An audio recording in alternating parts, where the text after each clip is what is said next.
Good morning. आज हम 3 चीज़ों के बारे में देखेंगे। एक होता है जीन, एक होता है ट्रांसक्रिप्शन यूनिट और एक होता है सिस्टम। ट्रांसक्रिप्शन यूनिट अगर पहले हम देखें तो हम जानते हैं कि ये एक यूनिट है जिसके अंदर 3 पार्ट आते हैं।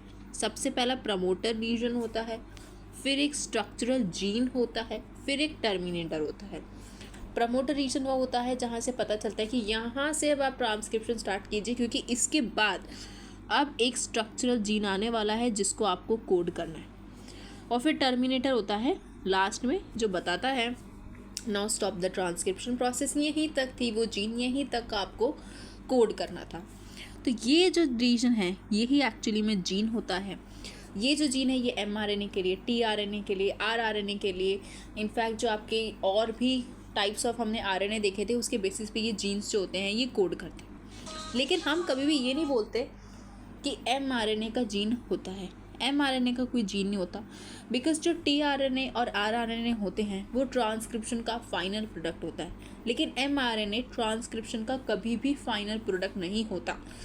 जैसे कि mRNA बनता है, in fact in the case of prokaryotes को ट्रांसक्रिप्शन ट्रांसलेशन प्रोसेस होता है जिसमें ट्रांसक्रिप्शन ख़त्म भी नहीं होता, ट्रांसलेशन शुरू हो जाता है।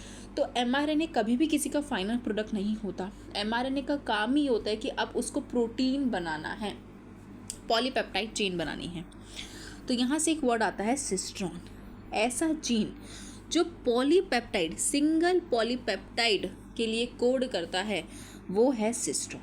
हम कभी ये नहीं कहते कि ये जीन mRNA के लिए कोड करेगा, बिकॉज mRNA कभी भी फाइनल प्रोडक्ट नहीं होता, प्रोटीन हमेशा फाइनल प्रोडक्ट रहेगा। तो जो प्रोटीन कोडिंग जीन होता है उसको सिस्ट्रॉन कहते हैं, एंड सिस्ट्रॉन जनरली एक पॉलीपेप्टाइड चेन के लिए ही कोड करता है। और ये तीनों, चाहे आप जीन बोल लो, चाहे आप ट्रांसक्रिप्शन यूनिट बोल लो, चाहे आप सिस्ट्रॉन बोल लो, ये तीनों जो होते हैं ये डीएनए के ही पार्ट है। जीन भी डीएनए का पार्ट है, ट्रांसक्रिप्शन यूनिट भी डीएनए का पार्ट है और सिस्ट्रॉन भी डीएनए का पार्ट है, पर इनकी डेफिनेशन डिफरेंट है। ट्रांसक्रिप्शन यूनिट एक ब्रॉडर टर्म है, इसके अंदर कहीं ना कहीं जीन आता है। जीन एक ब्रॉडर टर्म है, उसके अंदर कहीं ना कहीं सिस्ट्रॉन आता है।